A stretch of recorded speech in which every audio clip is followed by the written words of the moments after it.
All right, I am very pleased to introduce the next conversation, Combating Closing Space for Civil Society, Innovations and Best Practices. Please join me in welcoming Doug Rutzen, President and CEO of the International Center for Not-for-Profit Law, Ben Rhodes, Deputy National Security Advisor for Strategic Communications and Speech Writing, Marcela Kaje, Atlas Corps Fellow, and Dr. Danny Sriskandarajara, Secretary General and CEO of Civicus.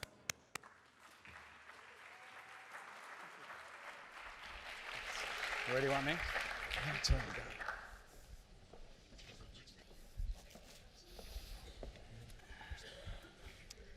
Right here. Thank you. So this panel is called Stand with Civil Society. And my first question is for you, Ben. What is civil society and why does the Obama administration stand with it? Well, look, you'd be surprised how often you get that question. Especially when we're sitting. Yes, exactly. I think the simple answer is that civil society is a way that people outside of government can work together to advocate for the things they care about and to solve problems. And President Obama knows a lot about this because that's how he started his career. Not through traditional politics and government, but as a community organizer who organized communities hit hard by economic downturns to solve problems of unemployment and violence in their communities. Why do we have this initiative today? The reason is because we see a global crackdown around the world in which governments are trying to close the space in which civil society operates. We see governments passing restrictive laws that aim to criminalize civil society. We see governments trying to blame civil society for all the ills that are taking place in their countries and scapegoat them in many cases. And we're deeply concerned about this for two reasons. Number one, our values call upon us to speak out for people who are seeking to associate freely and advocate for their basic rights and demands. So there's a matter of values that informs the United States speaking up for this. But there's a second point that I think is particularly important as we look at the Sustainable Development Goals, which is that civil society is fundamental to solving problems around the world. When we go around and meet with civil society, many of them are focused on political freedoms, but a lot of them are focused on the types of issues that have been discussed here today. How can farmers get more products to market? How can we stop environmental degradation? How can we ensure that women are getting educated and are getting opportunities? And so countries that shut those people out are ultimately not going to succeed. They're not going to realize the promise of the Sustainable Development Agenda because they're not going to be relying on all their citizens. Civil society needs to be seen as not an opponent, but as a resource. And the last thing I'll say here is that I spend a lot of time working on Burma issues. Well, in Burmese civil society, which is very vibrant, there is a depth of knowledge that the government needs if they're going to implement not just political reforms, but land reforms, economic reforms, the types of things will allow the country to take off. So we see this as both a values driven agenda, but also one that fundamentally gets to the practical realities of, governments can't solve all the problems of the world, and frankly, they need to depend on their citizens as a resource. Thank you. And you've talked about values. Marcela, you're from Colombia, and we sometimes hear that the clampdown on civil society is actually a reaction to US interference, and that civil society is a Northern or Western value. How do you respond to that argument? Well, I will say that's not true. From my experience working with the Colombian victims of the conflict, and now as an Atlas Corps Fellow serving at Internews, I will say that freedom of expression, freedom of assembly and association are universal and human values. Citizens all around the world just want to be heard. They just want to speak up for their beliefs, their hopes, their dreams. So, for example, through the Atlas Corps Fellowship, I had the opportunity to meet Adam, who is an amazing journalist from Egypt, who left his career as a scientist behind to start writing about the Egyptian revolution and to promote freedom of expression. Also, I had the opportunity to meet Kaltuma and Tito from South Sudan, who are promoting peace building through community radio. So, with all of that, I will say that civil society just needs spaces and opportunities not only to inspire, but to be inspired by other leaders. Thank you. Danny, you grew up in Sri Lanka. You had an organization based in South Africa. How do you respond to the argument that this is actually a Western agenda? And is this clampdown something new? Throughout history, governments have always tried to restrict civic activism. Governments have always done that, but I think what we're seeing now are several different things. I think, first of the scale of the problem, those three fundamental freedoms that Marcela just talked about, expression, assembly, association. Last year, Civicus found that there were serious threats to one or more of those freedoms in 96 countries around the world, which means 6 out of 7 of us live in a country where one of those freedoms that was guaranteed 67 years ago in the Universal Declaration of Human Rights is under threat. And, so the scale of what we're dealing with is serious. The second is that this is happening all over the world, including in countries that we think are functioning democracies. If you take what's happening in India, where the government is trying to clamp down on the ability of organizations to function, clamp down on foreign funding for Indian organizations. Or if you think in this country, where peaceful protest has been undermined by disproportionate use of state force or violence. Or in Australia or Canada, where environmental organizations are under attack by governments. I think one other thing that's new and important for us is that a lot of what's happening is that in many parts of the world, it's only civil society that's prepared, that has the guts to speak truth to power. And in so many places, there's such a deep collusion between political and economic elites and media elites as well, that they're shutting down the space for that protest, for that dissent, for us to question what's going on. And so no wonder in many places, governments are going after those who dare question economic policy or their investment practices or whatever else. Thank you. So what can be done? Let's move from the problem diagnosis to some responses. Marcela, what do you think civil society can do to help safeguard and hopefully expand civic space? Well, let me share 2 ideas. First, I think civil society needs to work together across borders, and the Atlas Core Fellowship I am part of allow civil society leaders from more than 70 countries, from Colombia, where I am from Bangladesh, Palestine, Russia, China, Bolivia, to connect, to learn from each other, and to create networks to share our best practices, experience, lessons learned, in our own countries. And also, my second idea will be at Internews, my host organization, work with civil society organization and journalists to create together digital and physical security tools so they can deliver information in a secure way, information that will inspire, that will engage citizens to promote the change they need in their countries. We're working through the Latin American region in countries like my country, Colombia, like Venezuela, Ecuador, where are very challenging in terms of freedom of expression.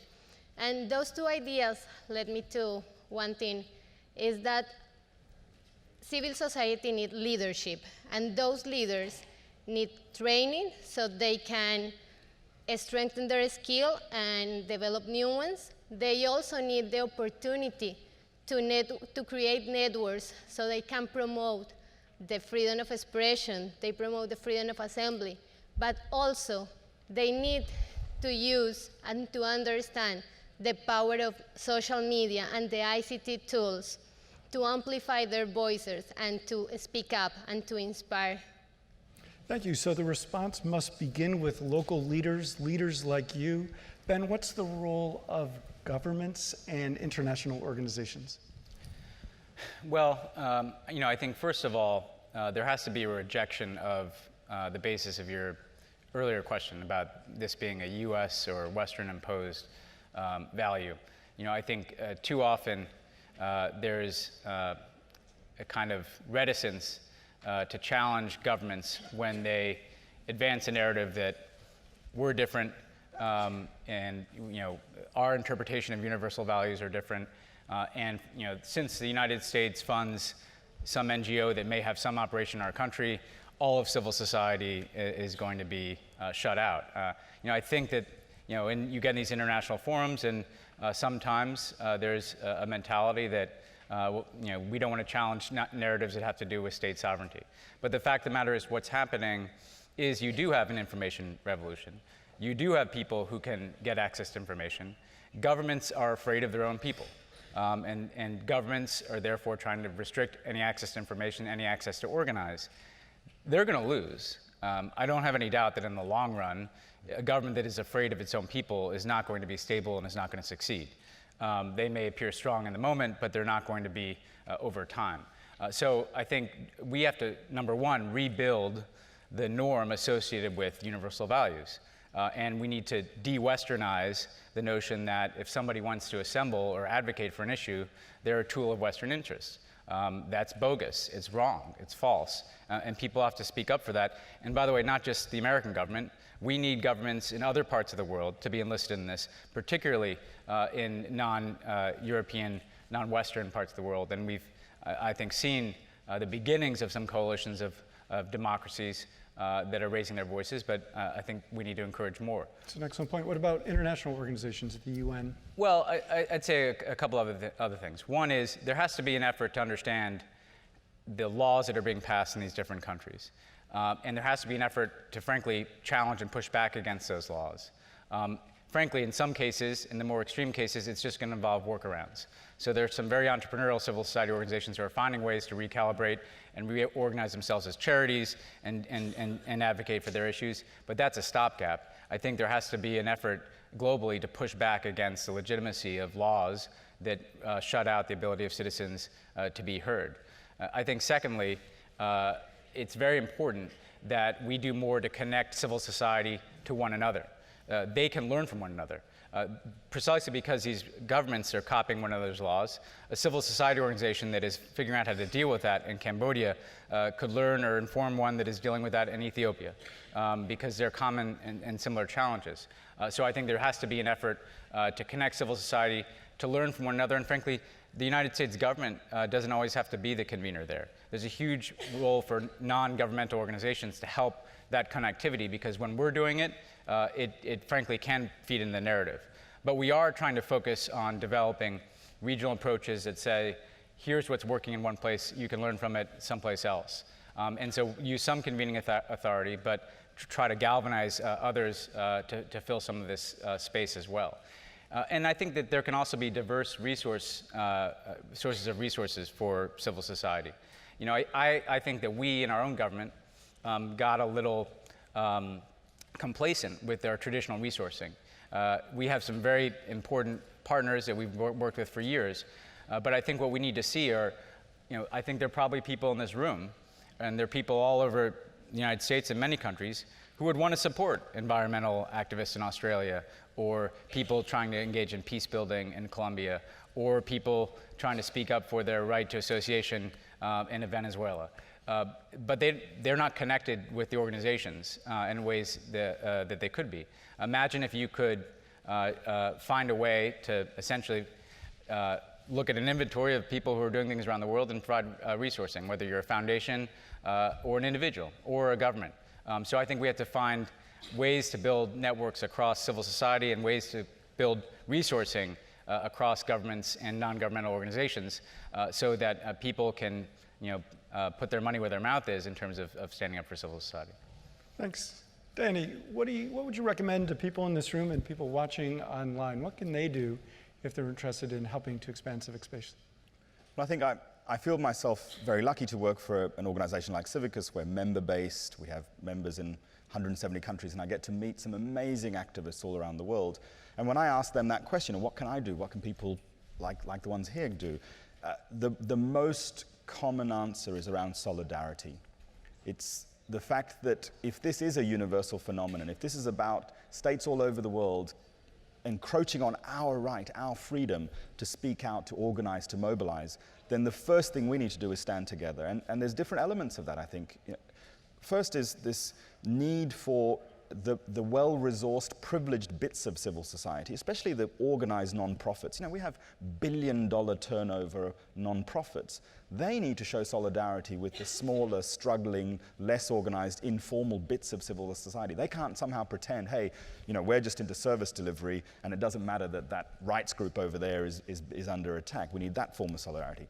We certainly need more of the north-south solidarity and reverse flows. We need activists in Rwanda to tell Saudi activists how to campaign for gender equality. We need Ugandans to tell you guys in America how to consume less and live a healthy lifestyle. It's that solidarity that's really important. And what we can't afford to do is suffer from divide and rule. We can't say, oh, there's a gay rights activist over there who's being imprisoned, and I'm a bit uncomfortable about homosexuality, so I'm not going to stand up for their right. You have to stand up for their right. And that's the message we're taking all across the world. No matter if it's that thing about, I might not agree with what you say, but I will fight to the death for your right to say it. It's the same for civic space. Right. Now, we're in the midst of high-level discussions around the Sustainable Development Goals.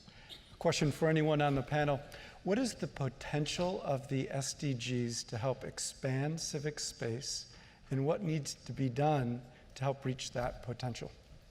Well, a simple answer is that, as I was suggesting before, you're not going to realize the SDGs without civil society. Practically, Goal 17, I think, importantly lifts up the importance of good governance and the value of civil society. But to be more specific, I came in, they were talking about climate change.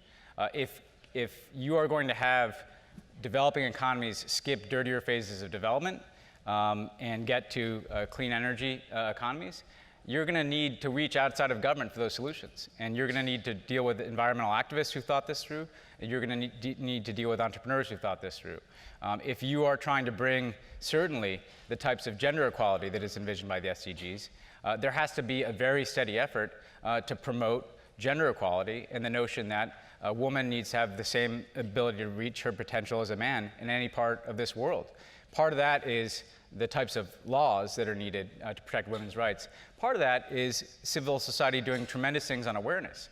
We were in Ethiopia, and we met with a civil society activist who runs an organization that goes out into places and educates women about the need and their right to not undertake genital mutilation, or the value of sending girls to school. Some of this is supporting people who frankly just need to reach populations who are necessary to realize the full promise of the SDGs. Because again, we're dealing at a point where we're going to have to reach the margins of those who are on the other side of the inequality divide in our world. You're not going to reach those people unless you have civil society partners who have networks, who know people in those communities, who've thought about how to reach them, thought about how to educate them, thought about how to value tradition but break those traditions, as the president said on his trip to Africa, that don't make any sense in our modern world. So I think the only way you're going on health and climate change and addressing inequality, education, the only way you're going to reach communities is if you find partners in those communities. There's no way a government, even the strongest government in the world, the United States, could do that. We need people who are outside of government to help solve the problems that are embedded in the SDGs. Thank you. So we hear a link to Goal 17 on partnerships, as well as 16 on peace, justice, and strong institutions. Danny, what do we have to do to help sort of realize the potential of the SDGs to help protect civil society? Well, we have to stop our leaders from congratulating themselves. I've been in the chamber a lot. Whoa. Some of them have conveniently forgotten that the MDG agenda is not quite finished.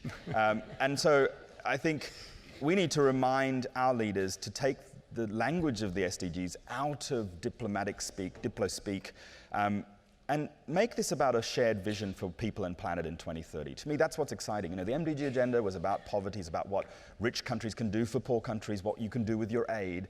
This agenda is substantially different. It's a game changer because it's about saying, what is the universal vision? What do we all have to do to get to it? And it's not about an economistic vision of the world. It includes sustainability, and importantly, as Ben says, it includes these values, and both, of civil society as an enabler of the achievement of these goals, but as an end in itself. There's no longer just about the freedom from want, it's about the freedom from fear. And I think civil society needs to help implement and deliver those goals, but we also need to monitor those governments so that someone has to pay a political price if we can't achieve or don't achieve the goals by 2030. Thank you. So as we close, we hear that we are in the midst of a historic contest over the future of civil society. As we progress through the teenage years of the millennium, there seems to be a bit of an identity crisis, and whether countries will embrace civil society and civic activism or whether they'll try to restrict it. We thank you for mapping out some of the issues and challenges, but most importantly, the responses that give us some confidence that progress is possible. So I ask you all in joining me in thanking our panelists, and I thank you all for working on the social good.